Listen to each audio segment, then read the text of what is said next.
Bonjour à tous et merci de nous rejoindre dans votre émission Le Miroir de la Société. C'est le grand retour donc de votre émission ce samedi 6 septembre 2025. Et comme d'habitude, on s'intéresse à notre vivre ensemble. On évoque aujourd'hui un pan donc de fait de société. C'est donc l'histoire d'un monsieur qui est déjà père de 2 enfants obtenus chacun dans 2 liaisons différentes. C'est sa propre maman qui d'ailleurs l'accompagne dans l'entretien et l'éducation des enfants en question. Chemin faisant, Dieu lui a fait grâce et il a trouvé un boulot plus ou moins stable et a systématiquement décidé de se débarrasser aussi bien de ses 2 enfants que de leur maman pour s'acoquiner à une nouvelle femme. C'est d'ailleurs la maman de cette dernière, la belle-mère, la nouvelle belle-mère, donc aux allures autoritaires qui gouverne son nouveau ménage et lui interdit vraisemblablement tout contact avec ses précédentes femmes, ses enfants et ses propres parents. On se demande alors comment on explique une telle chose. Peut-on aussi facilement se débarrasser ou délaisser ses progénitures et ses propres parents sans remords? Comment remédier à cette situation? Eh bien, c'est la trame de nos discussions de ce matin, discussion que nous ferons avec vous au téléphone et avec nos invités sur ce plateau invité que je me permets de vous présenter. Je vais commencer par ma gauche, Madame Ella Glélé. Elle est coiffeuse et esthéticienne. Ella Glélé, bonjour. Bonjour, Monsieur Wahab. Bienvenue sur le Miroir de la Société. Bien. À côté de vous, Dadoche, Nkabebio. Oui, bonjour, Wahab. Coucou Hassan Medewayan, vous êtes tradithérapeute, vous êtes père au foyer. Ils vous répondent. Et puis à l'extrême droite, une sociologue qui nous apportera, je dirais, sa lecture des choses. Madame Dorcas Mara, bonjour. Bonjour, Monsieur Wahab, et bonjour téléspectatrices et téléspectateurs. Allez, vous êtes une habituée de nos plateaux et ça fait plaisir de vous avoir par ici. Monsieur Médard Arwandjiro, bonjour. Bonjour, Monsieur Wahab. Vous êtes expert en mariage et famille. Vous êtes également secrétaire principal à l'Université catholique de l'Afrique de l'Ouest, l'unité universitaire de Cotonou. Merci de vous être montré disponible. Merci beaucoup, M. Wahab, merci aux téléspectateurs. Voilà. Allez, nous avons un sujet. Il délaisse sa famille et ses enfants pour s'acoquiner à une nouvelle conquête. Je reprends un peu l'histoire pour ceux qui nous prennent ainsi. C'est un monsieur, n'est-ce pas, qui a déjà eu 2 enfants dans 2 liaisons différentes pendant qu'il est débrouillard, s'il faut dire les choses ainsi, étudiant, débrouillard. Mais aujourd'hui, Dieu lui a fait grâce. Il a un boulot plus ou moins stable et il a décidé d'abandonner les autres qui peut-être, estime-t-il, ne sont plus à son goût, n'est-ce pas? Il a trouvé une nouvelle conquête. Et sa nouvelle belle-mère donc gouverne plus ou moins son foyer. Il n'a plus droit d'être en contact avec ses femmes, ses enfants, ni sa propre maman qui d'ailleurs s'occupe des enfants. On se demande comment on justifie, comment on explique une telle chose. C'est donc le sujet que nous mettons en débat ce matin. Je vais donner la toute première, le premier tour de table. Je vais donner la parole à Madame Dorcas Mara. Quelle lecture faites-vous de ce sujet? Il délaisse ses famille, ses enfants pour s'acoquiner à une nouvelle conquête. Merci, Monsieur Wahab. Vous savez, tomber amoureux est un droit, mais abandonner ses responsabilités, c'est une faute. Et malheureusement, ce sont les plus vulnérables qui payent le plus lourd tribut, c'est-à-dire les enfants. Les hommes confondent souvent la liberté amoureuse avec la constance familiale. Et la vérité d'un homme ne se mesure pas au nombre de femmes qu'il a séduites, mais à sa capacité à assumer ses responsabilités. Et il y a les lois de la nature, parce que ce monsieur, dans le cas d'espèce, c'est comme vendre une maison et aller acheter une chambre d'hôtel. Ça brille au départ, mais ça ne dure pas. Et il mérite bien ce qu'il a choisi. On assume ses responsabilités. Il peut avoir 1000 certificats de mariage. Les enfants n'auront qu'un seul certificat de naissance. Et il faut assumer les responsabilités. Le type de personnes qui se retrouvent comme ça, ce sont des adultes inaccomplis et immatures qui n'ont pas bénéficié de toute l'affection dont il fallait, de toute la guidance qu'il fallait dans l'enfance. Et à l'âge adulte, ils sont instables émotionnellement, instables familialement. D'accord. Quoi, quelle lecture faites-vous de ce sujet que nous mettons en débat aujourd'hui? Bien sûr. Et bonjour, Wahab. Je ne suis pas du tout d'accord avec ce monsieur. C'est un irresponsable qui n'arrive pas à assumer ce qu'il a comme tâche. Et vous savez, au départ, il est aidé par sa belle-mère, n'est-ce pas? Ou bien par sa maman. Pas sa propre maman, c'est sa maman qui s'occupe de ses enfants. Pendant qu'il se débrouille, il étudie et il se débrouille. Voilà.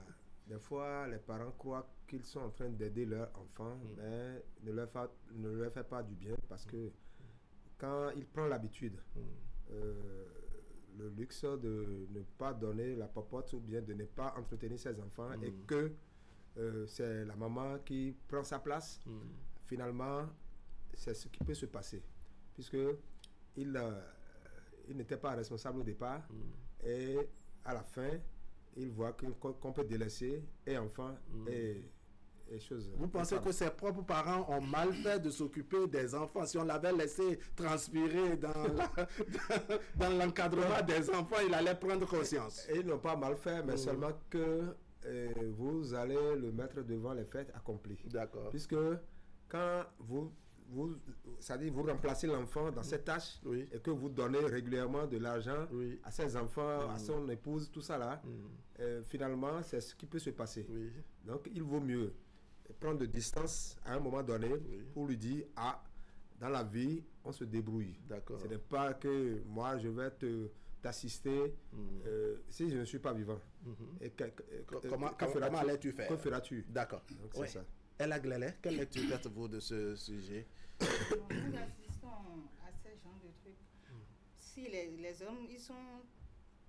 Quand leurs enfants, s'ils n'ont pas reçu l'amour affectif maternel dont ils ont besoin, donc ils sont toujours à la recherche de cet amour. Et quand ils rencontrent une femme, ils trouvent l'amour pendant un temps et c'est pas encore l'amour que lui recherche et il trouve encore une autre partenaire, il se dit ça.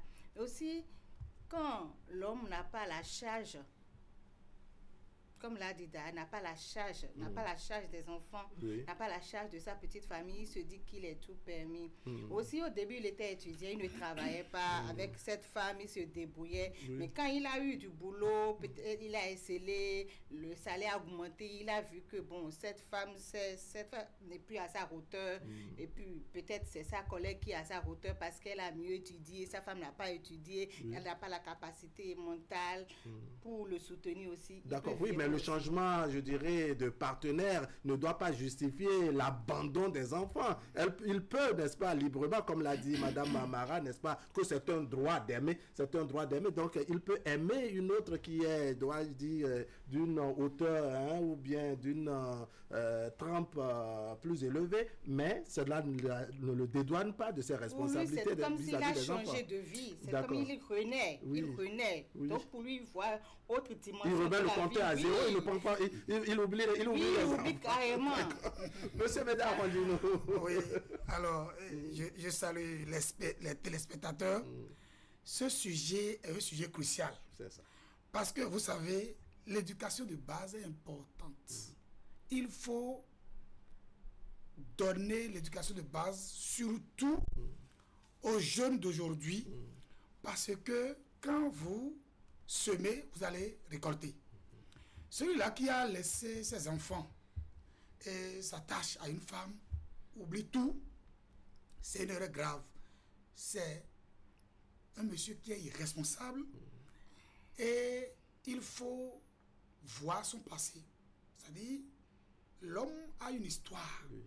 Et quand vous allez lire et faire l'analyse de cette histoire-là, vous allez voir qu'à un moment donné, il y a quelque chose qui a accroché. C'est ça. Et celui-là, il faut l'amener à comprendre, il faut l'amener à prendre ses responsabilités. Et Da l'a dit tout à l'heure, c'est que nous croyons faire du bien aux enfants en leur donnant seulement du poisson et tout. Il faut leur apprendre à un moment donné à pêcher. Apprendre à pêcher, ce n'est pas de faire du mal, mais les amener à comprendre que la vie a des facettes. C'est ça. Faire des enfants et laisser, ces enfants portent un nom. Et on dira demain, ces enfants, ce sont tes enfants. Et quand ils vont poser des actes dehors, on retournera vers toi pour dire, c'est toi. Donc, en réalité, il faut d'abord faire une analyse de sa personnalité pour savoir quel type de personne est celui-là. C'est-à-dire, laisser les enfants, c'est même peu dit. C'est-à-dire, il se nie même, se renie lui-même. D'accord. Voilà, c'est ce qu'on peut dire. D'accord. Madame Mara, on se demande, au-delà de l'éducation de base, qu'est-ce qui peut conduire quelqu'un qui a au moins de jugeote, on parle quand même de quelqu'un qui a étudié, qui a fait l'université avant aujourd'hui d'avoir de boulot, qui se comporte ainsi. On se dit, mais quand même, l'éducation peut être faussée à la base, mais avec le temps, on regarde les lois de la nature, les réalités du moment, tout ce qui nous entoure, pour se dire que les pas que je suis en train de poser, ils ne sont pas forcément les bons. Vous savez, M. Wahab, l'instruction, aller à l'école, avoir des diplômes, ne comble pas toutes les failles de l'éducation, ni toutes les blessures intérieures que les individus ont accumulées depuis l'enfance et dont ils n'ont pas guéri. Et dans le récit, vous constatez très bien que son irresponsabilité a été tellement manifeste que c'est sa belle-mère qui gère son foyer. Parce qu'elle a étudié le personnage et elle a vu que celui-là, il mérite d'être canalisé, d'être guidé, sinon il va commettre que des déboires. Il n'a pas une responsabilité. Abandonner sa propre famille, c'est comme construire un château de sable sur les lames des siens. Vous l'avez dit, il a abandonné et sa femme et ses enfants et sa mère pour une conquête dans laquelle il n'a pas les rênes de ce foyer. Donc, tout n'est pas question d'instruction. L'éducation est fondamentale. Comment on a transmis l'amour de soi et l'amour de l'autre. Ce monsieur, il n'a pas l'amour de l'autre, il ne s'aime pas lui-même, il est instable et il n'a pas appris à aimer les autres. Sinon, on n'abandonne pas ses enfants. Celui qui oublie ses enfants se condamne lui-même à l'oubli. D'accord. Alors, je vous ajoute un autre point du phénomène. Il y a que dans l'instrumentalisation et, dois-je dire, la façon dont la belle-mère, la nouvelle belle-mère, en tout cas la troisième femme avec qui il est, la façon dont elle gouverne le foyer a poussé cette belle-mère à appeler la maman de l'homme pour la menacer. C'est-à-dire montrer combien son enfant ne doit plus suivre les instructions, de ne plus appeler pour demander la ration pour les enfants dont elle s'occupe de l'autre côté. Comment on explique cela? Une maman, n'est-ce pas, qui a enfanté, qui sait que s'occuper des enfants est très important et qui se comporte ainsi. Elle a glélé. Cette belle-mère-là, elle est une criminelle. Wow. Oui. Parce que l'homme, tu peux renier la femme, mais pas tes enfants. Tu peux renier la femme, mais pas tes enfants. On dira là que c'est ton sang. C'est ton sang. Comment c'est la belle-mère qui va diriger le foyer jusqu'à appeler l'autre femme pour lui interdire de demander la ration? Mais c'est sûr que ce papa, au soir de sa vie, il va regretter amèrement. C'est ça. Il va regretter amèrement. D'accord. Je vais vous écouter sur un autre point, le temps d'annoncer que le débat, nous le faisons avec nos téléspectateurs, avec nos amis des 1000 boutons, la régie, donc la ligne où les lignes seront ouvertes pour que nous ayons la contribution des uns et des autres. Oui, quelle lecture faites-vous du comportement de la belle-mère qui gouverne le foyer et qui empêche que son beau-fils puisse rester en contact avec sa propre maman et ses enfants? Quand il y a action, il y a réaction. La belle-mère aura, pour sa part, quelques mois après, puisque le monsieur n'a pas appris à éduquer quelqu'un. Il n'a pas appris à se responsabiliser. Donc, et du coup, la maman qui est en train de faire cela, de croire que, bon, son gendre... C'est trop beau avec son gendre ici. D'ici à là, maintenant, elle saura de quel genre il est. Bon, donc, le problème, c'est très simple. Sa maman, qui l'avait fait cela, l'avait empêché de se chiner pour donner à manger aux enfants. Sa maman aussi est rentrée dans le jeu, c'est-à-dire, elle est laissée pour compte. Est-ce que vous voyez? Oui. Donc, parce qu'il n'a plus contact avec, elle n'a plus contact avec son fils, le fils ne l'appelle pas. C'est pour cela que je suis en train de dire que nous avons un comportement croyant que nous sommes en train de chérir nos enfants et qui ne leur fait pas du bien, alors que finalement, nous mettons de la corde au cou. D'accord. Est-ce que vous voyez? Donc, la belle-mère a profité de cette occasion pour empêcher les enfants de faire quelque chose de leur... Oui. D'accord. Pourquoi c'est Bédouin? Vous allez poursuivre. On va prendre le tout premier téléspectateur. Téléspectateur en ligne, bonjour. Bonjour, monsieur le journaliste. Merci de vous présenter. Moi, on m'appelle Antoine Aroma de Pau depuis Parakou. D'accord. Vous allez parler un peu plus fort. La régie aussi va nous aider à avoir le volume un peu plus fort par ici. C'est bon maintenant? Reprenez la présentation, s'il vous plaît. Moi, on m'appelle Antoine Aroma de Pau depuis Parakou. D'accord, monsieur Antoine? Oui. D'accord. Vous nous appelez depuis Parakou. Le sujet est vraiment important et ça doit former aussi les jeunes d'aujourd'hui qui peut-être ont capté l'écran, sont en train de voir Canal 3 et d'écouter le débat. C'est ça. Je pense que ce monsieur, il va regretter plus tard. Parce que tout ce que l'homme sème dans sa vie, c'est les enfants. Et vous devez les éduquer et les encadrer. Je ne sais pas ce que cette belle-mère lui donne pour autant. Et puis, il va vouloir laisser ses aînés qui sont à la charge de sa maman depuis longtemps. Et aujourd'hui, il se fait un peu le maire à un job. Il trouve une nouvelle femme et abandonne. Je pense que il doit vite revenir s'il est à l'écoute. Il doit vite se retourner rapidement et venir au secours de sa maman pour donner ce qu'il doit donner pour la scolarisation et le suivi de ces enfants-là. Parce que les enfants qui vont naître aujourd'hui avec la nouvelle femme ne peuvent jamais être plus âgés que ceux qu'il a depuis des années. D'accord. Donc je pense qu'il doit entretenir tous les enfants de tous les côtés. D'accord. Alors, monsieur Antoine, ça on dit, monsieur quand Antoine, vous mariez une femme, et puis c'est votre belle-mère qui gère votre foyer, ce foyer-là est gâté complètement. D'accord. Alors, monsieur Antoine, vous nous suivez? Allô? Vous m'entendez? Je vous entends très bien. Alors, que dites-vous de la belle-mère qui gouverne le foyer et qui empêche au beau-fils de rentrer en contact avec ses enfants et ses propres parents? Oui, je voudrais dire à la belle-mère d'enlever sa bouche de ce foyer rapidement et de s'occuper lui-même, elle-même de son foyer. Parce qu'elle n'a rien à réparer là, elle ne peut que gâter la vie de cet homme-là et la vie de ses enfants. Ces enfants qui n'ont pas demandé à naître et on les traite comme ça. C'est grave, c'est une plaie incurable si le papa ne reviendrait pas à l'amour paternel. D'accord. Voilà ce que je voulais dire, merci. Monsieur Antoine, merci beaucoup et bien de choses aux amis et autres populations de Parakou. Je ne manquerai pas, merci beaucoup. D'accord. Un autre téléspectateur en ligne. Bonjour.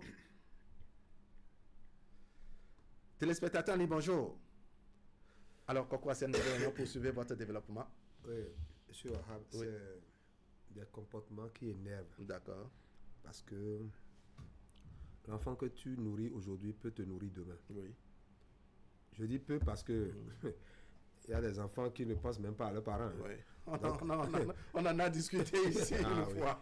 Donc, l'enfant que tu nourris aujourd'hui peut te nourrir demain. Oui. Donc, il doit prendre ses responsabilités. Déjà que tu as déjà un boulot qui t'amène quelque chose, au moins, c'est un bon début. Oui. Mais on se dit que peut-être il a la volonté, mais il est manipulé par sa belle-mère. Non, c'est ce que je refuse d'ailleurs. D'accord. Parce que... Non, quand vous avez une belle-mère qui appelle votre maman, n'est-ce pas, qui la menace de ne plus demander la ration des enfants que vous tenez, que vous gardez à la maison. Déjà, là, toi, tu n'es rien. Parce que il faut savoir se responsabiliser.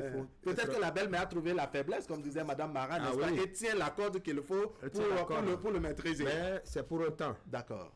Parce que ce qui se passe là, quand la belle-mère croit que on peut manipuler un homme facilement comme ça, c'est pour un temps parce que nous sommes en Afrique, précisément au Bénin, que les gens aiment mettre leur nez dans les problèmes des autres. Alors qu'ils ont leurs propres problèmes. Monsieur Antoine envoie la belle-mère à s'occuper de son propre foyer. Ça n'empêche pas de te dire la vérité que ce que tu es en train de faire là, tu rentres dans la boue. D'accord.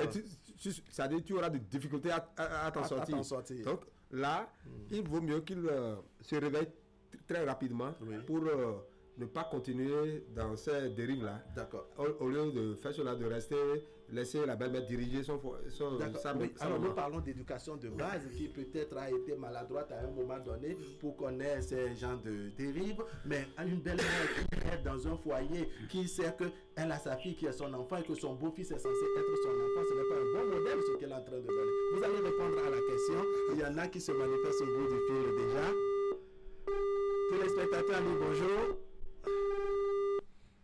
Je précise, nous avons plusieurs numéros, pour ne pas dire 2 numéros. Donc, si l'un ne marche pas, vous pouvez composer le second. Téléspectateurs, bonjour.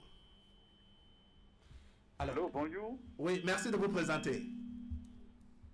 Alors, je réponds au nom de Adjayi Aïrumbo Jean. D'accord, monsieur Jean Adjadi. Adjayi. Oui. Adjayi, vous avez dit? Oui, Adjayi Aïrumbo Jean. D'accord, on vous suit. Je salue tous les invités du jour. D'accord, ils vous répondent. Sans plus tarder, je vais directement au problème posé. Allons-y. Alors, je voudrais vous demander de regarder la chose avec l'œil spirituel. D'accord. Puisque nous sommes ici en Afrique. Et la façon dont le gars agit, oui. Selon moi, ce n'est pas sa volonté. C'est un esprit qui le guide. C'est ça. Et cet esprit sera sa source et au niveau de la belle-mère qui a pris l'engagement de diriger le foyer comme elle veut. Allô? On vous suit, allez-y. Alors, sinon, d'un temps à l'autre, elle va récolter ce qu'on sème, c'est ça qu'on récolte.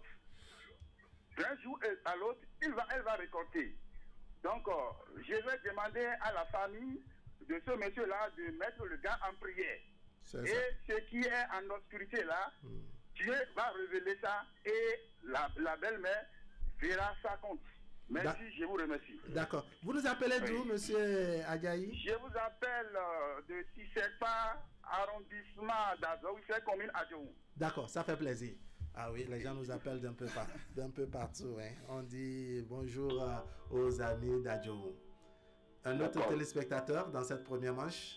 Bonjour. Oui, bonjour, monsieur. Merci de vous présenter. Je m'appelle Bia Amidou de Bembereke. Bia Amidou. Bia Amidou de Bembereke. D'accord, monsieur Amidou, on vous suit. Voilà, je salue tout le plateau. Oui. Et je suis très intéressé du débat. D'accord. Vous avez dit, on est dans un pays où notre coutume est en voie de disparition. C'est ça.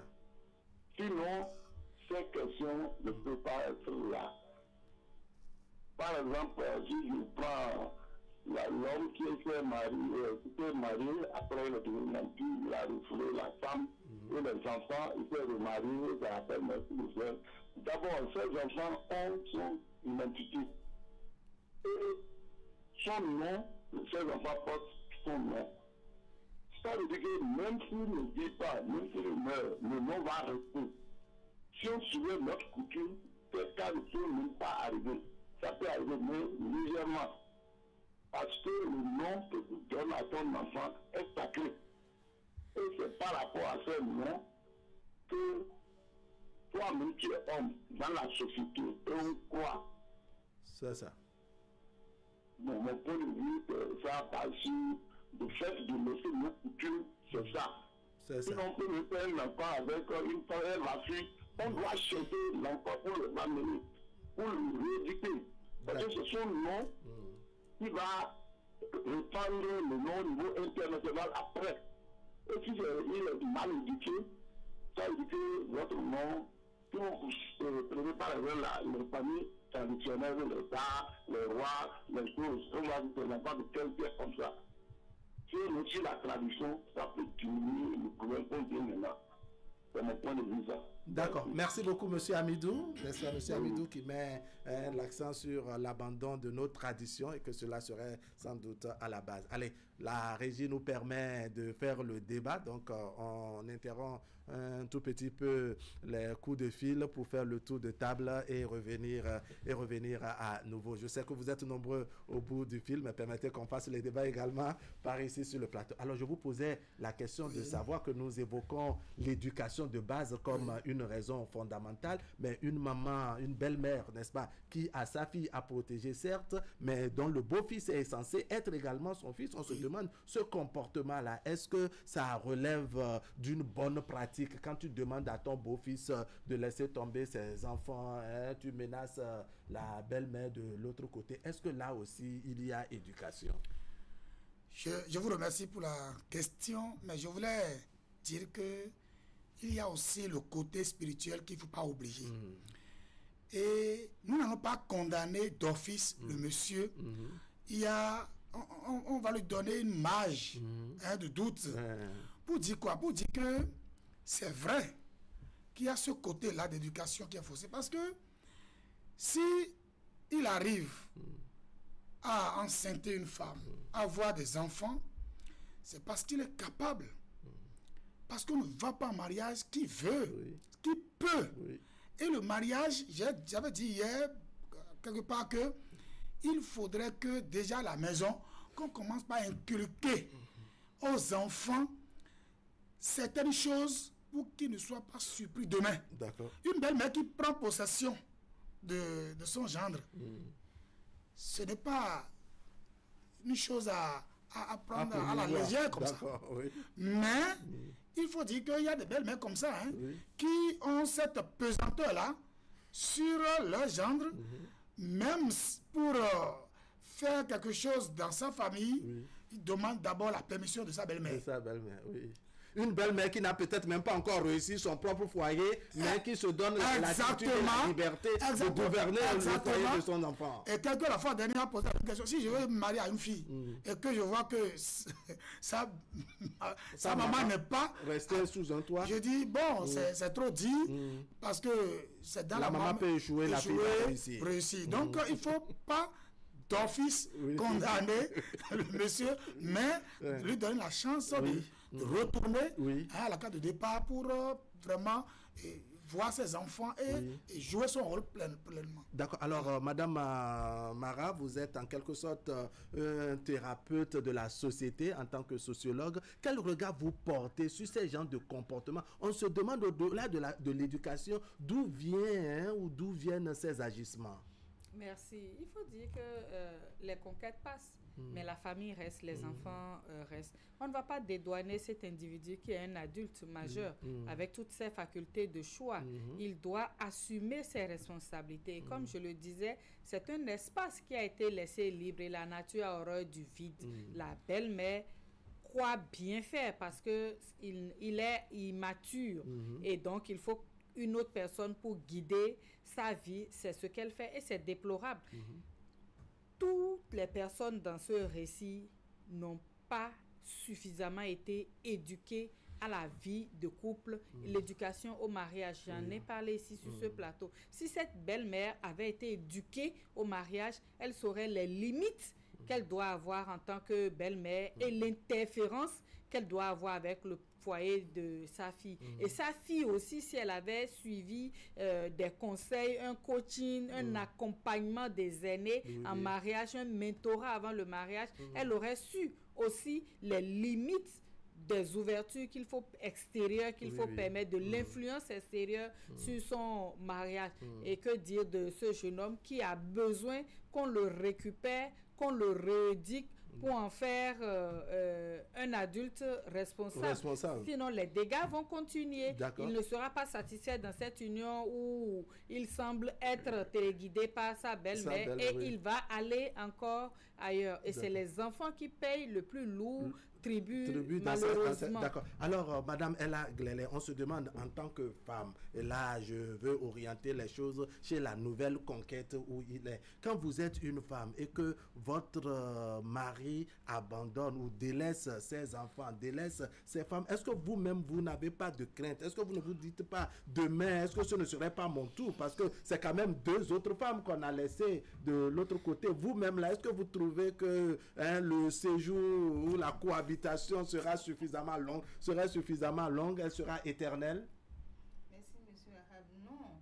En ce moment, la femme ne réfléchit pas à après. Elle réfléchit à ce qu'elle vit actuellement. L'amour qu'elle vit. C'est-à-dire que tout est rose à l'heure actuelle. Elle ne veut que partager cet instant avec son homme. Elle ne pense plus aux enfants. La date de péremption ne l'inquiète pas pour l'instant. Le foyer qu'il avait avant, elle ne pense plus à ça. Elle pense à son propre bonheur. Comment faire pour que cet homme ne regarde plus derrière? Comment faire pour canaliser cet homme? Parce qu'il a déjà échoué 2 fois. Comment faire pour le canaliser? Maintenant, c'est comme ça, elle va réagir. Pour que ça ne m'arrive pas, quels sont les garde-fous que je dois mettre?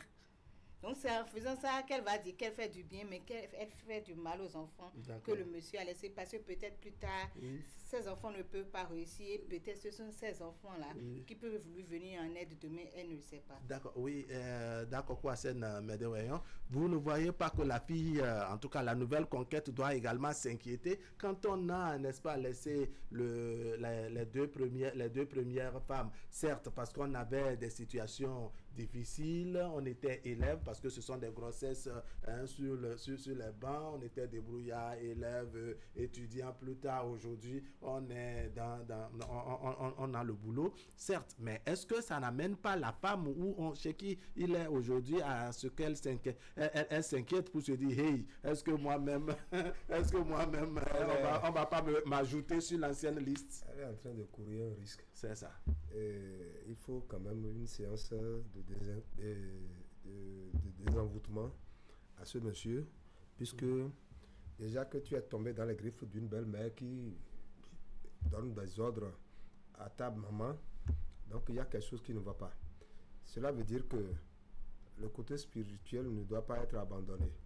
Et il est là et c'est un danger. Le monsieur dont nous parlons est un danger, puisque il a de l'argent actuellement.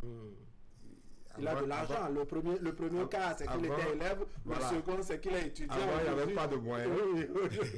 Il a de l'argent maintenant. Donc, si le vent l'emporte vers une autre conquête, alors là, c'est en ce moment que cette dernière qui est en train de faire de laisser sa maman donner des ordres là-bas, c'est en ce moment qu'elle comprendra que ça là, c'est que la couleur rose de la vie n'est pas l'unique couleur, l'unique couleur qu'il y a d'autres, qu'il y en a en quantité. Donc, il vaut mieux, c'est en cela que je viens dans la tradition dire que il y a des chefs de famille qui ne taillent pas trop d'importance à l'éducation des membres de la famille. D'accord. Puisque tout ce qui se passe là, certainement la femme délaissée peut se rapprocher du chef de famille pour lui dire, il y a un problème, nous avons un problème.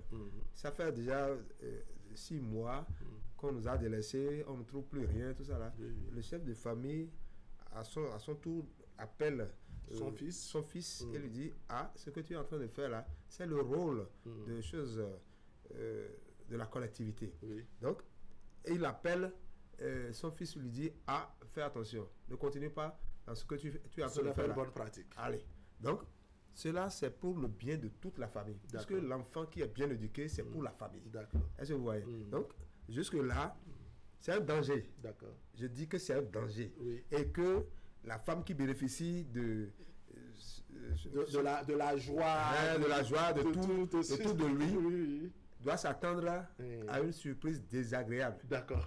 Alors, monsieur Arwandjino, je précise que ce n'était pas de mariage formel avec les deux premières femmes. Il était élève quand il a enceinté une, quand il était étudiant la seconde, au moins avec l'étudiante, ils ont fait un bon parcours, mais aujourd'hui, il a un boulot et c'est là où il a trouvé le boulot qu'il est embrigadé. On se demande si le boulot s'améliore également, c'est-à-dire s'il devenait, je ne sais pas, ministre et autres, peut-être va-t-il se taper une quatrième femme. Est-ce que la femme avec qui il est aujourd'hui, n'est-ce pas, se pose ce genre de questions? Quels sont les risques qu'elle court selon vous, en acceptant que sa propre maman gouverne leur foyer? Vous savez, les femmes sont de caractère à regarder dans le bon sens. C'est-à-dire que le sens unique. D'accord. C'est-à-dire que pas toutes les femmes, je salue les femmes, et ce sont nos mères, ce sont nos épouses, je les salue.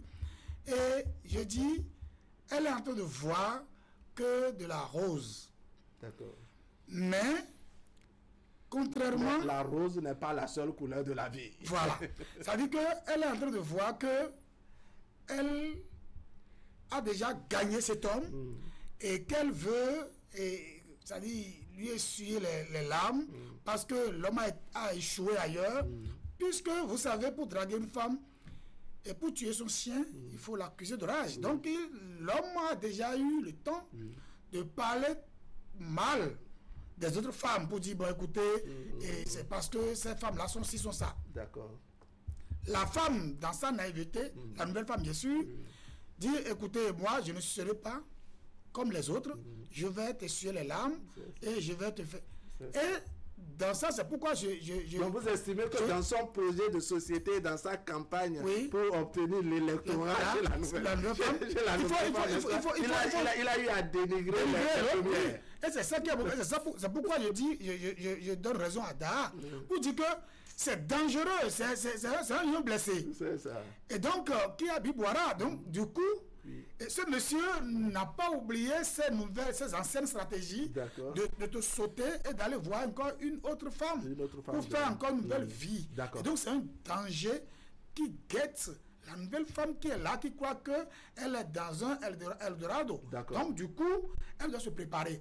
Et je profite en même temps pour dire quoi? Pour dire que ce monsieur a besoin...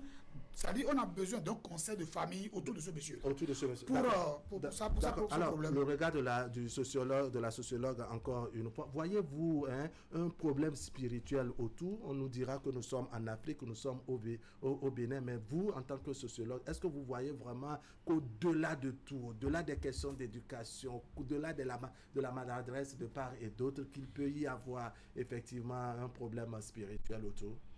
Vous savez, l'individu dans notre société est influencé par plusieurs facteurs qui peuvent être des facteurs sociologiques, des facteurs politiques, des facteurs spirituels et tout ce qu'on veut. On ne dénie pas cela, surtout dans notre contexte africain. Mais avant tout, l'être humain est une personne dotée de la capacité de choisir et de la capacité de décider, contrairement aux animaux. Il a un libre arbitre, cet individu-là. Et donc, c'est d'abord sur ça qu'il faut s'appesantir et les autres facteurs viendront compléter. Moi, je pense fondamentalement qu'il a besoin de guérir des insuffisances émotionnelles qui le rendent instable dans sa vie. Il a besoin d'être réintroduit dans le circuit normal de la vie de société et de la famille, et tout y contribue. Le premier noyau de la société, c'est la famille, et la famille a un rôle hyper important à jouer dans le processus de socialisation des individus. Donc l'éducation n'est pas uniquement dévolue à une personne, c'est tout le monde qui éduque dans le bon sens, parce que cette personne va interagir après avec sa communauté, avec la société.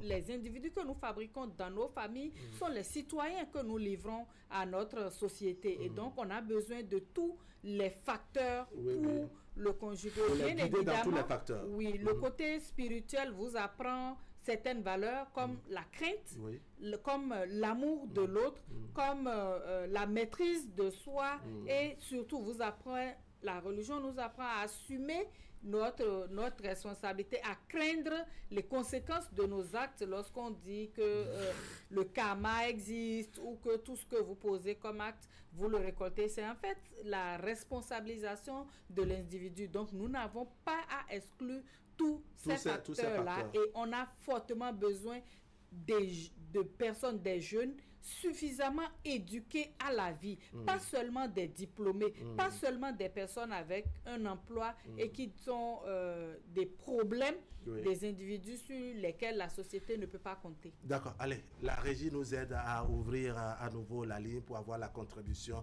de nos téléspectateurs. Il y a eu unanimité, en tout cas, après ces différents tours de table et la première série des intervenants, il y a eu unanimité sur le fait que le monsieur a mal agi, que sa belle-mère également a mal agi, mais quand on a fini de découvrir ou de relever, de faire le diagnostic, il faut au moins évoquer les pistes de solutions cette fois-ci. Comment on fait, n'est-ce pas, pour récupérer ce monsieur, selon vous, Dakokwasene Medeweyon?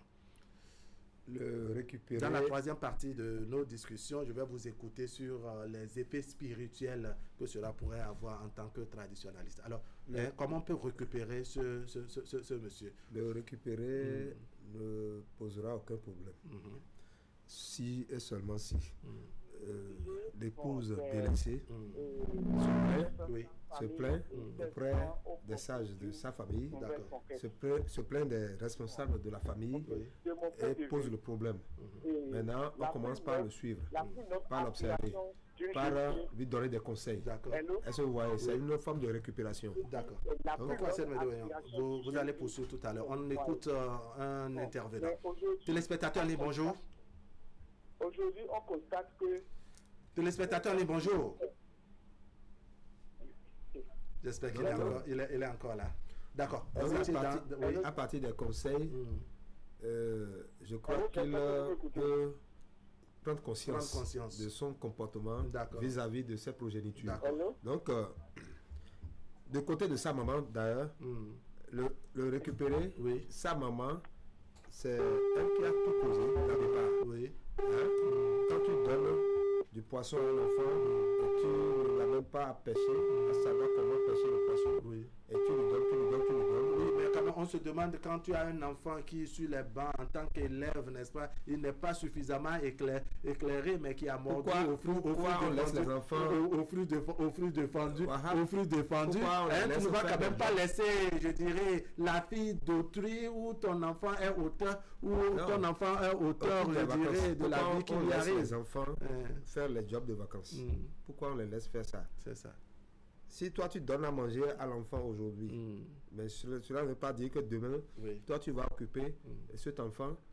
Non, peut-être que les parents sont également passés par là, parce que le job de vacances ne peut pas forcément régler tout le problème. Le job de vacances, c'est peut-être à peine 2 mois et demi, 3 mois maximum. Maintenant, les 9 mois de cours, même si c'est un mois, les 9 mois de cours, lui-même, il a besoin de petits déjeuners, d'argent de transport. Même si c'est un mois de job de vacances, cela mobilise l'enfant et le prépare pour sa responsabilité face à la situation qu'il est en train de créer. Là, un enfant en cours de choses, il va à l'école et qui est enceinte une femme. Déjà, il faut le mettre devant les faits accomplis parce que toi... Comment le mettre devant le fait accompli là? À partir de là, c'est pour cela il faut lui dire, maintenant tu peux faire des répétitions, des cours de répétition. Déjà que... En tout cas, il faut te débrouiller. Il faut te débrouiller. Moi, je ne vais pas me mettre dans ta peau. Que tu as fait de grandes enjambées pour rentrer dans la cour des adultes. Comme tu rentres dans la cour des adultes là, alors là, tu dois te débrouiller pour savoir comment on nourrit, pour commencer par nourrir, pour te responsabiliser. On ne peut pas te laisser. Et moi, je vais commencer par moi, mes enfants. Je ne peux pas te laisser venir prendre de l'argent parce que tu as fait d'enfants. Moi, je vais te supporter. Comme il fait amusement des grandes personnes, comme qui se comportent en grand. Comme tu maîtrises déjà le jeu. Donc, évolue seulement. D'accord, on vous aurait compris. Oui, comment on récupère, je dirais, ce jeune homme que beaucoup de nos téléspectateurs estiment qu'il est perdu. La ligne est ouverte pour que nous ayons nos téléspectateurs. Allez, on vous suit. On le récupère comment? Il faut d'abord qu'il guérisse de ses propres blessures. Tant qu'il ne va pas guérir de ses propres blessures, il va toujours faire le faux pas. C'est ça. Qu'est-ce qui a causé ce déclic en lui? Oui. Qu'est-ce qu'il recherche? Il faut d'abord qu'il travaille sur lui-même, qu'il pense à ça, qu'il prenne du temps et se dit, voilà, j'ai déjà eu un enfant avec une femme, une seconde fois, ça n'a pas marché. Maintenant, une troisième fois, maintenant, qu'est-ce que je cherche? Je suis à la recherche de quoi? Tant qu'il ne pourra pas répondre à ces questions, on ne pourra pas le récupérer. Il faut qu'il guérisse forcément d'abord. D'accord. Trouvez-vous ce monsieur récupérable pour que, bon, vraiment, les défauts ou les dégâts qu'il a eu à causer par son comportement soient progressivement corrigés? Oui, on peut récupérer ce monsieur parce que, je dis, est-ce que nous avons des instances d'écoute et d'orientation familiale? Parce que les instances d'écoute et d'orientation familiale, ça existe. Oui, c'est un peu ça que voilà, les sages de la famille. Voilà, et ça part. D'abord, il y a des étapes. Il y a d'abord la famille qui voit ce qui se passe là. Est-ce que pourquoi l'enfant n'a pas été à l'école? Et on dit, ah non, c'est l'enfant de telle personne. Et on voit. Et puis, la famille, la grande famille se réunit rapidement pour dire, non, on l'envoie à l'école. Ça, c'est le premier sens d'écoute et d'orientation. Deuxième écoute d'orientation, c'est d'abord les camarades. Les amis, vous allez dans des lieux de réception, vous voyez telle personne, telle qu'il est. Parce que, vous savez, il y a des traumatismes que les gens traînent. Et vous voyez des gens debout, mais ils sont malades. Oui. Et il faudrait que cette personne-là, comme je le dis souvent, le patient a besoin seulement de la présence du médecin pour être guéri. Juste, tu vois le médecin, et là, ton mal, tu es guéri. Donc, du coup, il faut l'écouter. Il faut le ramener, pas pour le condamner. Il ne faut pas d'abord aller pour le condamner. Il faut le ramener pour dire, voilà, et vous étalez les choses en faisant l'anamnèse vraiment de son problème. D'accord. Voilà. D'accord. Oui. Il est récupérable selon vous, Madame Mara? Tout à fait, tout à fait. Je voulais revenir sur ce que Da a dit. On apprend aux enfants à assumer leurs responsabilités. On ne les assume pas à leur place. À leur place, d'accord. Tant qu'on continuera à assumer à leur place, ils deviendront des adultes immatures. Et il faut confier les cas aux spécialistes de la question. Cet individu qui n'est pas équilibré a besoin justement d'entrer dans un processus qui va le conduire, un processus de maturation, je dirais. Ça passe par la case écoute et orientation, ça passe par la case psychologique pour guérir, ça passe par la case coaching pour savoir opérer des choix responsables et assumer ces choix. On a forcément besoin des individus comme ça, de les récupérer, sinon on laisse une société en danger. Et il n'est pas le seul aujourd'hui. Tous ceux qui sont dans ce cas, qu'il n'ait pas honte de se diriger vers les spécialistes qui ont été formés pour accompagner les familles, les foyers, les enfants, pour vraiment être des personnes aux normes, des personnes responsables. D'accord. Madame Ella Glele, on ira dans quelques hypothèses. Si on parle de l'hypothèse que oui, les deux enfants ont été faits sur les bancs, élèves pour le premier cas, étudiants pour le second, mais quand il a commencé le boulot, il y a que, par exemple, il s'est bien occupé des enfants parce que, bon, sa vie a changé, il s'occupe des enfants, il envoie de l'argent à ses parents, à son papa et à sa maman, en tout cas, tel qu'un enfant reconnaissant peut faire. Mais dans cette troisième vie ou dans cette vie avec la troisième femme, le comportement a changé. À qui on peut imputer la responsabilité selon vous? Aux deux. Aux deux. À l'homme et à la femme. C'est ça. À l'homme d'abord parce que, comme on l'avait dit au début de la relation, il a eu à dire certaines choses à la femme. C'est ça. Peut-être parler mal de sa mère, de comment sa mère la harcelait, les enfants ont besoin de ci, les enfants ont besoin. Il a déjà détalé beaucoup de choses. D'accord. Donc la femme, pour ne pas... Elle se dit, bon, j'ai rencontré mon homme, je dois sécuriser aussi mon avenir, donc je vais plus permettre certaines choses qu'il fera encore. D'accord. Donc, à elle maintenant, Mais est-ce que cette sécurisation doit prendre en compte l'interdiction d'avoir accès aux parents, d'avoir accès aux enfants oui, elle va se dire, si elle continue pas à voir sa famille, tout l'argent ira là-bas, dans sa tête pour elle. D'accord. Parce que c'est que l'homme est déjà faible. Il faut qu'elle s'approprie tout. Donc pour elle, je dois me sécuriser mes enfants que je ferai ou que j'ai déjà fait, sécuriser ma petite famille aussi. Donc pour elle, elle va dire non, tu n'iras pas voir tes enfants, ou bien peut-être dire tout ce que tu feras aux enfants passera par moi, ou bien elle va donner ses consignes à elle que l'homme sera obligé de respecter parce que lui, il est en quête de quelque chose. D'accord, oui. Koko Hassen Medeoyan, pour vous qui portez la couronne traditionnelle, est-ce que vous voyez la possibilité pour cette nouvelle conquête, par exemple, de procéder par fétichisme ou charlatanisme ou par maraboutage? Vous comprenez, c'est-à-dire que, bon, écoute, au-delà de tout, parce que si on est dans l'hypothèse que le monsieur s'occupait bien de ses enfants, de sa maman, envoyait de l'argent et autres à ses parents, et qu'il a changé, on peut se dire qu'il y a quelque chose qui ne va pas. On va prendre le téléspectateur, vous allez répondre. Merci de vous présenter. Bonjour. Bonjour, on m'appelle Arissou Kamarou. Reprenez, s'il vous plaît. On m'appelle Ahissou Kamarou. Monsieur Ahissou Kamarou, vous nous appelez d'où? Oui, je vous appelle d'Abomey. D'accord, on vous suit.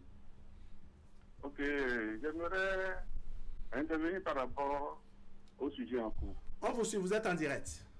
Par rapport à la solution, j'ai pu entendre parler de la maturité. Et c'est une question cruciale. Parce qu'aujourd'hui, excusez-moi, nos jeunes ne vont pas en maturité avant de tomber dans les travers du mariage.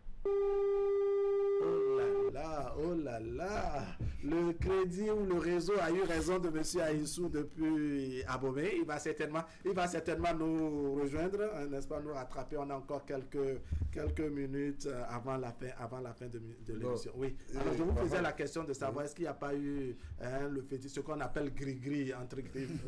Oui. C'est faisable, c'est possible.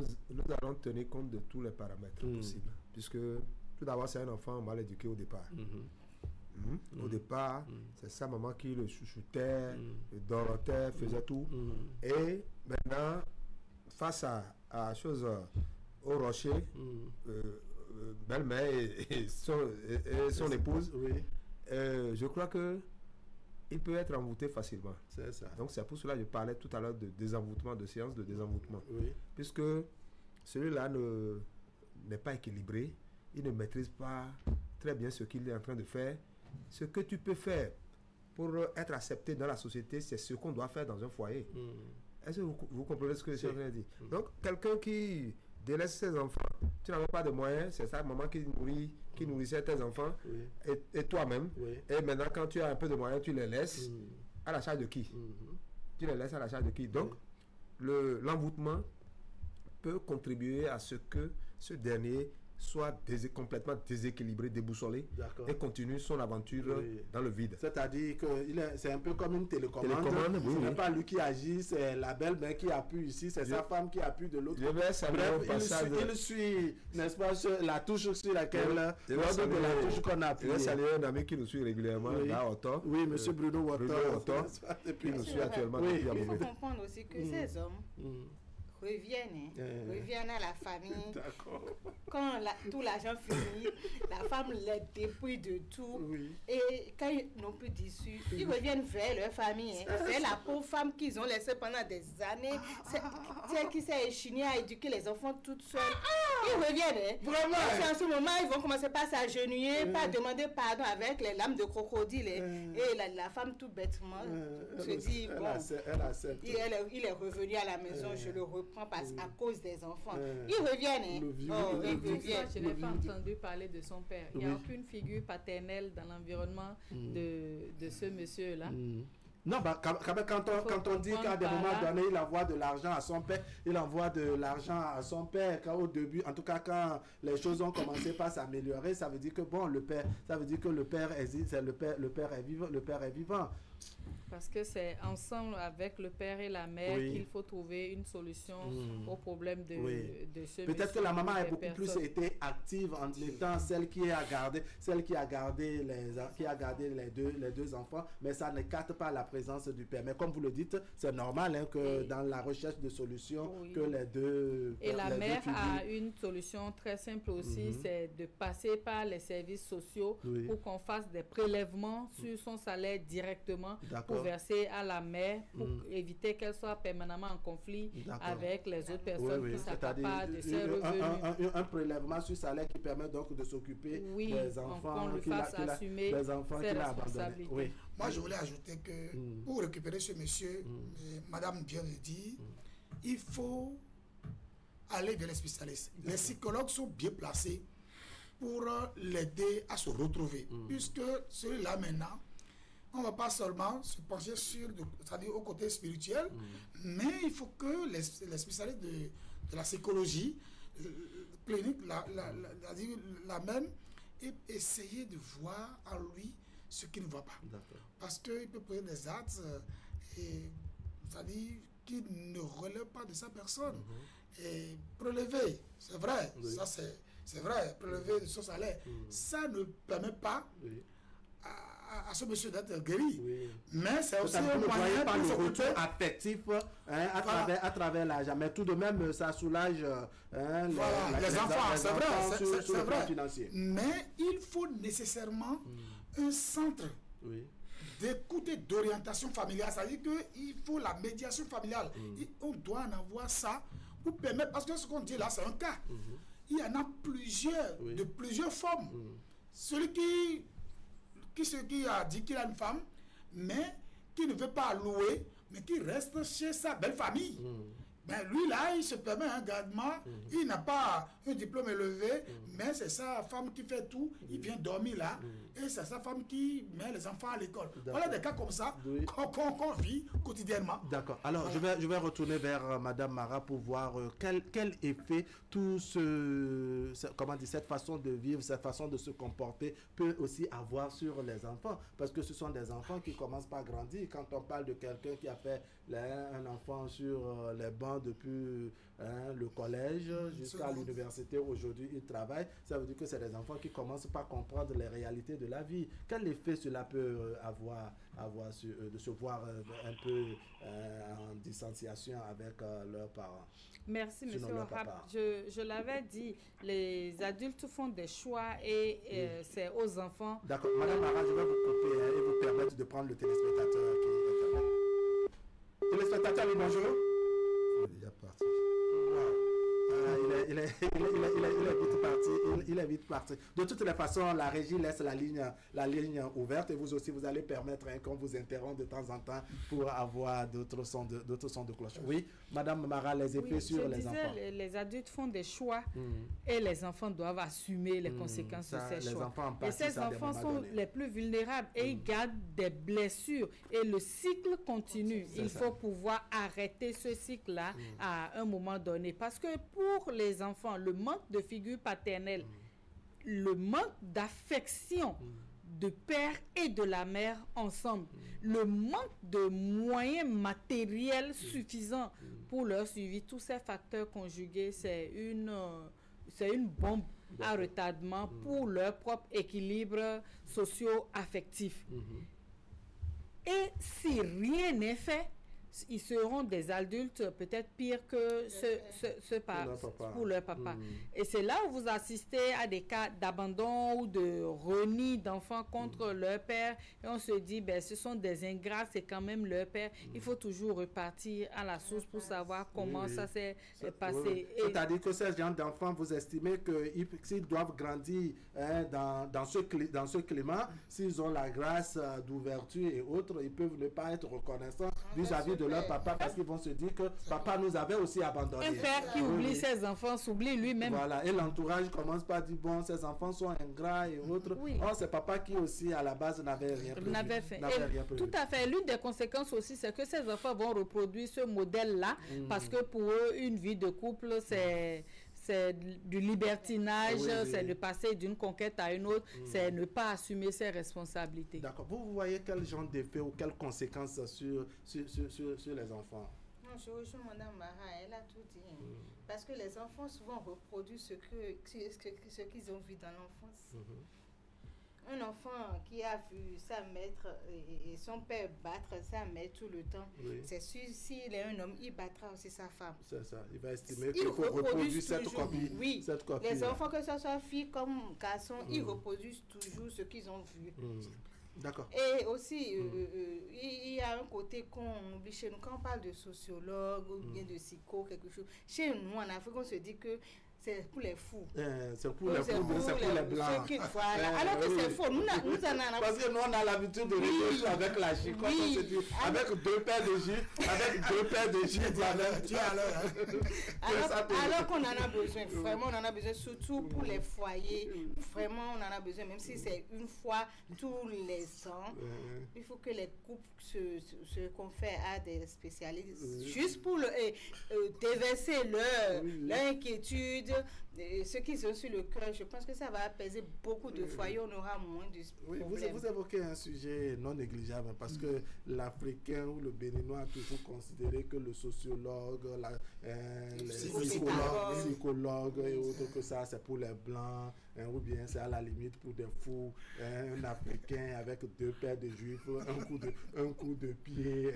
Parce qu'il y a même, tu entends, nous, Djoubani, disons, donc on veut tout régler avec la chicotte. Il y a des enfants qui sont récalcitrants, mais il suffit seulement de les écouter et puis se ressaisir. Oui, vous comprenez leur douleur et vous savez comment les orienter pour se redresser facilement sans qu'il n'y ait la chicotte derrière. Oui, les conséquences éventuelles sur les enfants qui vivent dans un climat pareil. C'est comme un arbre qui n'est pas bien arrosé. D'accord. Ça ne produit pas de bons fruits. Donc, les conséquences sont vraiment beaucoup. Et il vaut mieux rebrousser chemin au lieu de continuer dans ce désordre. Rebrousser chemin pour l'avenir des enfants. Cela va dans le sens de, de l'éducation des enfants pour aider même les politiques, pour aider même les hommes politiques qui croient que l'éducation c'est seulement à l'école. L'éducation c'est à partir de la maison. Et quand ça pèse sur l'enfant comme ça, nous n'allons pas trouver de bons de bons fruits au fil du temps. Donc tout ça là, je crois que c'est des trucs néfastes sur la vie des enfants. Il vaut mieux régler ce problème à temps au lieu de les laisser continuer comme ça. Pour devenir comme des bombes à retardement. Oui, Madame Mara, une petite question rapidement. Est-ce que vous pensez que si on est dans le privé, le prélèvement sur salaire est également possible? Bien sûr. C'est ça. Bien sûr. Je me souviens, j'étais dans une boîte privée et tous les mois, la femme de l'un des chauffeurs venait directement prendre son salaire, sa part dans le salaire de son mari au boulot. Parce qu'elle ne le voyait pratiquement pas tout le mois. Quand il prétestait des missions et quand il n'est pas en mission, il est ailleurs et la femme ne le voyait pas. Donc, c'est bien possible et on a des services d'assistance sociale pour accompagner justement ces cas-là et faire en sorte que les enfants ne souffrent pas pendant que le géniteur a quand même les moyens d'assumer ses charges. Il doit assumer ses responsabilités. D'accord. Une nouvelle question avant de donner la parole à monsieur Arwandjino. On se demande l'éducation des enfants que le monsieur aura à faire avec la nouvelle conquête. Ça va donner quoi concrètement? Vous avez une belle-mère qui gouverne votre foyer. Vous avez votre femme qui est collée à vous. C'est vrai que dans ce nouveau foyer, papa est présent, maman est présent, contrairement aux autres. autres où papa est un peu loin d'eux, vous voyez quoi comme résultat en termes d'éducation? C'est aussi catastrophique parce que c'est un modèle qui n'est pas à promouvoir. Nous sommes ici dans un cas de figure où les décisions de la vie de couple sont prises de l'extérieur. Et c'est ce modèle-là qu'on va transmettre aux enfants. L'interférence extérieure sur leur décision, leur choix. C'est-à-dire que jusque-là, vous ne voyez pas l'homme vraiment indépendant. Vous ne le voyez pas avoir quelque autorité, que ce soit dans son propre foyer. Une personne qui a du respect pour lui-même et qui peut décider est stable. Nous sommes ici en face d'un individu instable, immature et irresponsable.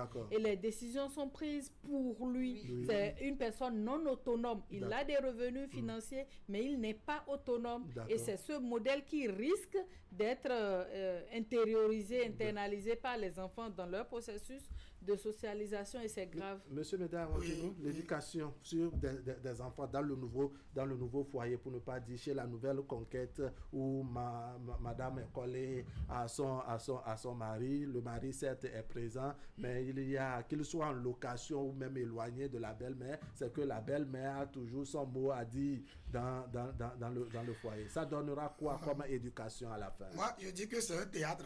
C'est un théâtre qui n'aura pas de fin. Et j'ai entendu les uns les autres, c'est-à-dire, on reconnaît le fruit à son arbre.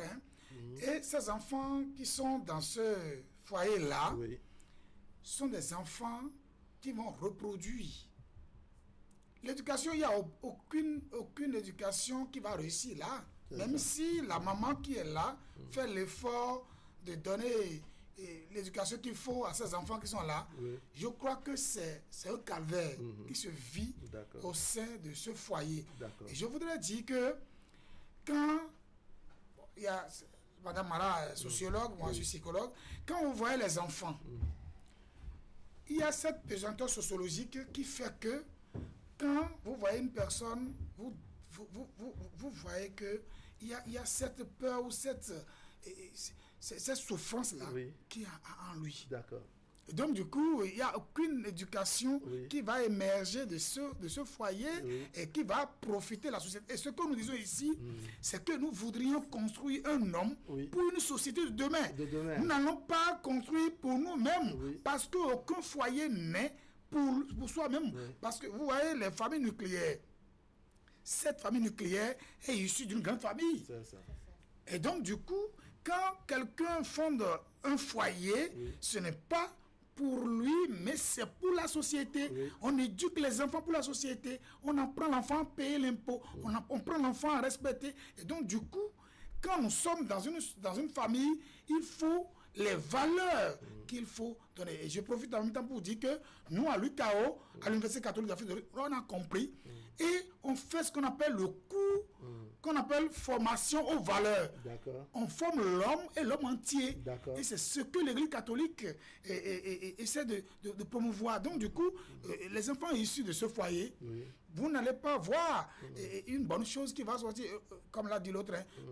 Est-ce qu'une bonne chose peut sortir de ce foyer? Point d'interrogation. Point d'interrogation. Alors, on s'interroge sur l'éducation qu'on peut donner aux enfants dans le couple au niveau de la nouvelle conquête. Après, je dirais, l'échec de l'autre côté, on est cru même avec une nouvelle conquête. La belle-mère a son mot à dire, la femme est attachée à son mari et autres. Quel résultat on aura en termes d'éducation des enfants issus de ce nouveau foyer? Bon, ce nouveau foyer n'aura pas la chance de bien éduquer les enfants. Pourquoi? Papa est présent, maman est présente. Non, déjà que vous détruisez les grands frères, les grands sœurs, nés avant la naissance de vos enfants ici là. Alors là, ce serait un peu compliqué. Puisque des fois, nos parents nous éduquent pour qu'on éduque nos petits frères, nos petites sœurs. Je ne sais pas si vous comprenez ce que je veux dire. Très bien. C'est-à-dire, quand tu es l'aîné de la famille, tu es très bien éduqué pour que, au fil du temps, quand papa échoue ou bien papa n'a plus la force d'éduquer, allez, vous prenez la relève. Est-ce que vous voyez? Donc, ça là, ce foyer n'a pas la chance parce que on ne peut pas délaisser les autres et prendre en charge ce qu'on n'a pas encore eu. D'accord. Est-ce que vous voyez? Ce qu'on n'a pas encore eu, on pense avoir quelque chose. Et peut-être, quand vous laissez les autres et que vous mettez au monde des enfants, ce seraient des enfants très mal éduqués. D'accord. Parce que à un âge donné, le papa, en vieillissant, ne s'occupe plus tellement des enfants, mais c'est les grands frères et grands sœurs qui éduquent les plus petits. Donc, vous voyez que c'est un peu compliqué pour ce foyer. D'accord. Qu'est-ce que la femme, la nouvelle conquête, peut faire pour régler ce genre de problème? Est-ce que vous pensez qu'il y a possibilité, au-delà de son amour pour son homme, son envie de tout garder et autres, est-ce que vous pensez qu'il y a une ouverture qu'on peut trouver chez cette nouvelle conquête afin de permettre à l'homme tout de même d'assumer ses responsabilités de l'autre côté? Ok. Là, c'est d'abord à la femme de dire à sa mère de ne plus s'interférer entre les problèmes de son couple. Ne plus s'ingérer dans le couple. De deux, la femme aussi doit permettre à l'homme d'aller voir ses enfants, de les nourrir, de participer à leur charge et de les éduquer. Si possible même, des fois qu'elles viennent passer du temps avec les autres enfants ici, petitement, et repartir peut-être à la rentrée, pendant les vacances revenir. Pour qu'il y ait un brassage entre les enfants. Elle doit laisser toutes ces ouvertures et comprendre que l'homme aussi est issu d'une mère et d'un père, et que la mère a le droit de voir son fils. Le père a le droit de voir son fils. Et l'enfant a le devoir d'aider ses parents dans leur vieillesse. Téléspectateurs, bonjour. Oui, bonjour, monsieur Wahab. Madame Yakou. Oui. Comment allez-vous? Ça va bien, c'est vous? Ça va. Parlez un peu plus fort, s'il vous plaît. Ah, ok. Vous me recevez maintenant? Oui, c'est bon. Je salue le plateau. Le plateau vous répond? Et je suis désolée, j'ai allumé la télé, mais je n'ai pas pu suivre le débat parce que j'étais à une réunion, je viens de finir. C'est ça. Donc, parce que quand j'ai vu le sujet, j'ai voulu donner un témoignage, un exemple qui est en train de se passer tout de suite. Donc, je n'ai pas suivi trop ce que les gens... D'accord, donnez votre témoignage. Si c'est nécessaire, on va vous reprendre notre sujet ici. On suit votre témoignage tout de même. Et j'ai dit un ami, ou bien ami couple, avec qui je suis tout le temps. L'autre va venir même tout. J'ai tout fait pour qu'il vienne ce matin, mais il a dit qu'il ne peut pas que c'est à midi, il va venir. Parce que qu'il va venir, je vais lui allumer, il va suivre. D'accord. Parce que je lui ai dit, moi-même, je ne suis pas à l'aise, mais lui, leur situation, on connaît. La femme souffre, ce qu'on dit souffrir avec un homme, la femme le fait. Mais lui, en retour, quand il n'avait pas de boulot, quand il a perdu son boulot entre-temps, c'est la femme, c'est elle. La femme priait pour qu'il ait quelque chose, pour quand même qu'il puisse arriver à manger et prendre quelque chose là où dormir. Dieu merci. Il a trouvé quelque part là. Ce sont des gens qui l'ont aidé même. D'accord. Pour donner avance. Et ils n'ont toujours mais badé. Maintenant, voilà que lui, dans la condition là, il a trouvé boulot maintenant. À peine quelque chose, boulot que dit à peine quelque chose, il dit que maintenant, il y a un bien qu'il est capable de prendre deuxième femme. Et il est derrière une femme qui a 2 enfants de différents pères. C'est ça. Maintenant, là où je vous parle, cette semaine même, toute cette semaine, il n'a pas dormi à la maison. C'est ça. J'allais dormir ailleurs. Il s'occupe des enfants de l'autre. Il laissait prendre des enfants à la maison. Sa femme a pleuré fatigué. Et ce qu'il a fait cette semaine, et puis il est allé dormir ailleurs même là, c'est qu'il a tout fait pour prendre l'argent chez la femme. A dit, il est allé remettre l'argent là à l'autre femme pour qu'elle aille à un enterrement dans son village. Or, sa belle-mère, sa propre belle-mère est décédée. Ce qu'on dit là, ça fait près d'1 an.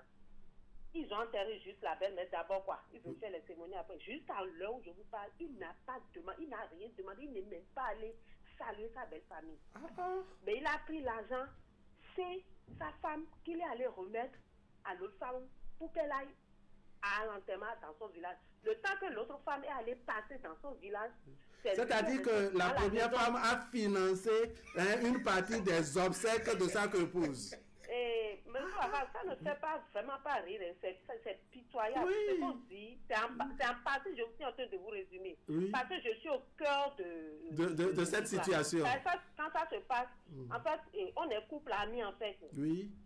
Donc, ils viennent nous poser leurs problèmes, tout ça là. Donc, la fois passée, quand elle a su que c'est à l'autre dame, elle a le remettre, elle a chauffé. Elle est allée dans la maison pour aller faire Bruxelles. Là, je l'ai condamnée. J'ai dit non. Je t'ai déjà refusé de ne plus aller là-bas. Oui. Parce que quelque chose se passait, tu n'auras pas raison. Violation à domicile. Ton mari sur la voie. Fais ton bruit sur la voie comme tu veux. Mais ne va pas dans la maison d'autrui. Parce que l'autre avait loué avant que ton mari ne la trouve. C'est qu'il y a des hommes, ce que je suis en train de vous raconter là, c'est empathie. Quand je vois vous rentrer... Encore une fois, les hommes.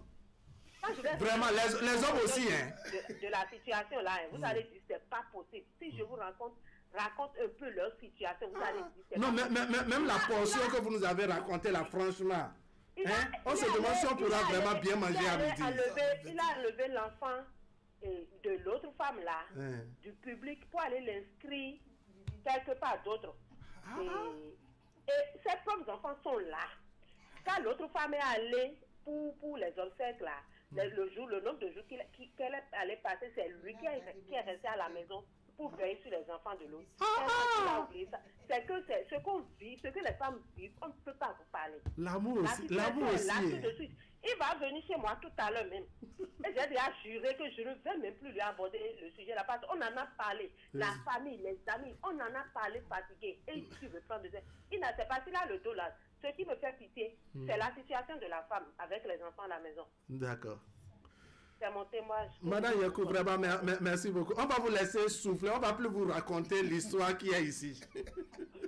Non, vraiment. Parce qu'on sent que vous-même, vous en avez suffisamment à la gorge.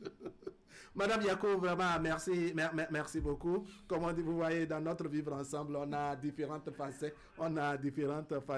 Vous voyez, pendant que tu penses que ton problème est grave, tu écoutes pour d'autres et tu te dis, ah bon, je rends grâce à Dieu. Merci beaucoup, Madame Yakou. Je rappelle que la rediffusion de ce numéro, c'est tout à l'heure à 15h et le mercredi autour de 16h30. Nous avons encore quelques minutes pour faire le tour de table et conclure.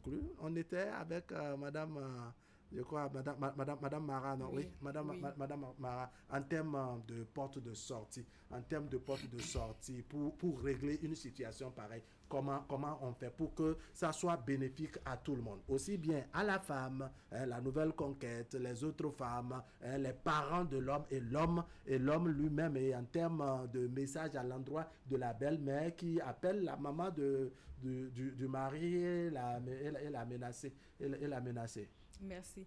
Le problème principal, c'est tout autour de l'homme, de son immaturité. C'est le pivot principal. Oui, et de son irresponsabilité. Et je pense que si ce problème est réglé, les problèmes secondaires, accessoires vont l'être aussi. Il faut l'accompagner dans un processus d'autonomisation, qu'il soit une personne qui prenne les décisions pour sa vie. Et cela passe par qu'il a un minimum d'autorité tout de même. Et ce sera une solution composite. Il faudra qu'il passe par une case de sociologue, de psychologue, de spiritualiste et d'assistant social d'accompagnement au mariage. C'est nécessaire. Pour pouvoir mettre... Les autres vont se régler tout de go. Parce que dans ce processus, il apprendra à savoir qu'un enfant n'attend pas qu'on revienne vers lui demain. Un enfant a besoin d'amour et de présence affective aujourd'hui. Il en a besoin maintenant. Parce que les enfants se rappellent de qui a été toujours là pour eux et non de qu'est-ce qu'on leur a donné. Et donc, en réglant ce problème en amont, nous allons régler en même temps la situation de ces enfants, qui est aussi préjudiciable. Le problème qu'on pose, ce n'est pas l'amour deuxième division de leur papa, mais l'équilibre de ces individus qui sont les citoyens de demain. Et en faisant cela, sans violence et dans la douceur, la belle-mère va connaître sa place et ses limites. La mère aussi va réapprendre à définir le type de relation qu'elle a avec son fils. La femme va comprendre qu'elle qu'elle est assise sur du sable. Elle n'est pas solidement installée. Et certains diront sur une chaise éjectable. Bien sûr, parce que si cet individu n'est pas stabilisé, il va reproduire les mêmes gestes avec les mêmes conséquences. D'accord, j'avais promis à nos téléspectateurs qu'on allait écouter Dadoche sur le volet spirituel, les conséquences spirituelles de tout ceci. Ça donne quoi dans la vie quand on se comporte ainsi? On abandonne sa progéniture, on délaisse tout le monde. Ça peut donner quoi demain en termes d'effet spirituel? Ce qui se passe là dans ce foyer donne des résultats vraiment négatifs, puisque les enfants, c'est des enfants qui ne sont pas venus d'eux-mêmes et qu'ils ont besoin. Ils n'ont rien demandé, comme on dit. Voilà, ils ont besoin d'encadrement. Ils ont besoin d'affection paternelle. Et maintenant, voilà, leur père joue à son jeu, actuellement joue à son jeu, mais spirituellement, ça ne donnera aucun résultat, aucun bon résultat. C'est ça. Puisque... Mais est-ce que spirituellement, c'est les enfants que cela frappe ou beaucoup plus l'homme qui a délaissé les enfants? Ça frappe l'homme. D'accord. Plus l'homme qu'aux enfants. D'accord. Puisque...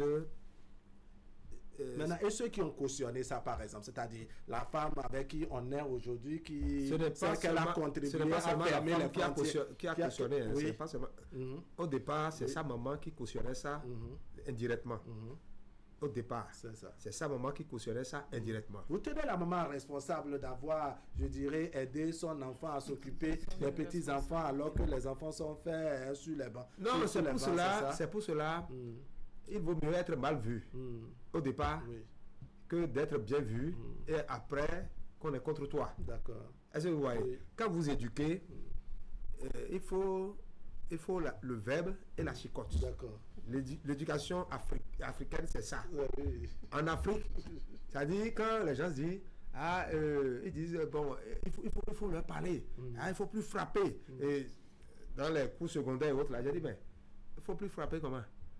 Il y a des enfants, quand tu répètes les mêmes choses, tu peux répéter, on dit bien que la répétition est pédagogique, mais tu peux répéter du matin au soir, même 365 jours dans l'année, il va continuer toujours à te provoquer par son comportement. Mais quand la chicotte vient, en même temps intervient, on se dit qu'à la place de la chicotte, on peut mettre d'autres punitions également. Ça va plus se répéter. Ce sont des mesures coercitives qui amènent l'enfant à se discipliner. Donc, il vaut mieux. C'est des conséquences très lourdes pour la société dans laquelle nous sommes. On évolue sur le volet spirituel. C'est la question que je m'avais posée. Spirituellement, quel effet ça peut avoir sur la femme, la nouvelle conquête qui cautionne la fermeture des frontières par le mari? La belle-mère qui cautionne toujours la fermeture des frontières. Spirituellement, vous savez, la nature n'accepte pas certaines choses. D'accord. Et que ça joue sur... Même quand tu mets au monde des enfants, tu verras que ces enfants que tu es en train de mettre au monde, ces enfants seront complètement tarés. C'est ça. Spirituellement, vous voyez, déjà que toi, tu t'occupes seulement de ce que tu as là, et tu dis, non, il faut laisser les autres enfants. Il vaut mieux laisser une ouverture où on va faire cela, on va éduquer les enfants là-bas, on va leur donner le peu. Mais quand tu fermes les yeux là-dessus, ça va jouer sur ta progéniture, forcément. Et les enfants seront, ce que je suis en train de dire, tarés. Ils n'auront pas, finalement, ils n'auront pas l'équilibre dont on parle de leur père. Ils n'auront même pas cet équilibre. Et ça va continuer comme ça. Ça n'ira pas, comment dirais-je, sur la droite ligne, quand le père est mal éduqué. Et on ne règle pas son problème. Les enfants qui naîtront de ce foyer aussi seront mal éduqués. D'accord. Est-ce que vous voyez? Seront mal éduqués. Donc, tout ça là, c'est un problème dans la société. Et qu'il vaut mieux couper court. Il vaut mieux couper court parce que là où ça va là, ça ne va pas donner un bon résultat. D'accord. Pourquoi on va considérer ça comme votre mot de conclusion parce que, parce que nous sommes à la fin. Elle a glélé, on vous écoute comme sur votre conclusion. Pour ma conclusion, c'est d'être mature avant d'aller se mettre ensemble et aussi limiter que beaucoup de personnes extérieures viennent diriger le foyer. En tout cas, d'être un peu rigide, pas rigide, compréhensif dans le foyer. D'accord. Quand vous parlez des réactions extérieures, c'est d'éviter que vraiment le foyer soit commandé par le dehors. Soit les amis, les beaux-parents et autres. Il faut quand même un minimum de responsabilité ou d'autorité à l'interne. Et être capable de pouvoir s'occuper d'une femme et des enfants avant de commencer par... D'accord. Pas en fait. De limiter les jeux des adultes, parce que quand on est sur les bancs et on fait le jeu des enseignants et des parents. D'accord. Pas de faire des enfants. Vous êtes bien comprise. Oui, comment on dit? Bon, permettez que je donne la parole à une. Madame Mara, votre mot de conclusion. Merci. Refaire sa vie, c'est une belle aventure, mais cela ne doit jamais se faire au détriment des enfants, du sourire des enfants. Et il est important que chaque individu dans notre société soit autonome, donc puisse prendre des décisions pour sa vie sans créer du tort et des préjudices à la vie d'autrui. Et je voudrais finir en appelant les jeunes et les personnes qui sont dans cette situation, en leur disant qu'il y a des spécialistes pour les aider à sortir de ces pétrins. Il y a des organismes, des institutions spécialisées, de ne pas hésiter à aller ou à conduire leurs amis, comme Madame Yekou. Ce monsieur, il a besoin qu'on l'accompagne plutôt vers des spécialistes pour une prise en charge rapide. Lorsque les conseils et les suggestions ne marchent plus, place aux spécialistes pour régler. D'accord. Monsieur Armandino, votre Je voudrais inviter les jeunes à se préparer pour le mariage. Parce que le mariage n'est pas une petite affaire. Il faut se préparer pour... Et il faut des responsables. Quand on pose un acte, on est responsable. Je profite en même temps pour saluer tout le personnel de l'UCAO par anticipation qui vont reprendre le chemin de boulot le lundi. Et que la pré-rentrée chez vous, d'accord. Voilà. Donc je les salue au passage. Donc ces jeunes-là qui font des foyers à gauche et à droite et qui regrettent à un moment donné échange de conjoints, c'est une erreur grave. Vous notez qu'ils n'ont pas tout préparé avant de s'engager. Tout n'est pas préparé. Donc il faut se préparer pour avant d'aller en foyer. D'accord. Merci beaucoup. Monsieur Armandino, merci beaucoup. Allez, il y a beaucoup de personnes que nous allons remercier comme d'habitude pour leur contribution. Le temps ne nous a pas permis de lire le message de ces nombreux téléspectateurs qui sont intervenus aussi bien par WhatsApp, sur nos canaux digitaux également. Nous leur disons bonjour et merci pour leur contribution. Merci également à monsieur Antoine qui nous a appelé depuis Parakou, monsieur Adjaï, n'est-ce pas, Jean qui nous a appelé depuis Adjou. On a eu monsieur Amidou qui nous a appelé depuis Bembereke avec de très belles contributions. Monsieur Rossou Kamaru qui nous a appelé, monsieur Ahissou je crois, monsieur Ahissou Kamaru qui nous a appelé depuis Abomey, mais bon, le réseau a eu raison de lui. Il y a eu madame Yekou avec un témoignage chaleureux qui donne vraiment des frissons. Merci à tout ce beau monde. On va se donner rendez-vous très bientôt. La rediffusion, comme je l'ai dit, c'est à 15h et le mercredi autour de 16h30. Vous qui êtes venus sur le plateau, je vous dis merci. Madame Elagalele, merci beaucoup. Kokwa Semedoyon, merci beaucoup. Madame Dorcas Mara, merci beaucoup. Mesdames Rondino, merci beaucoup. Merci beaucoup. Ce serait tout pour aujourd'hui. Allez, portez-vous bien.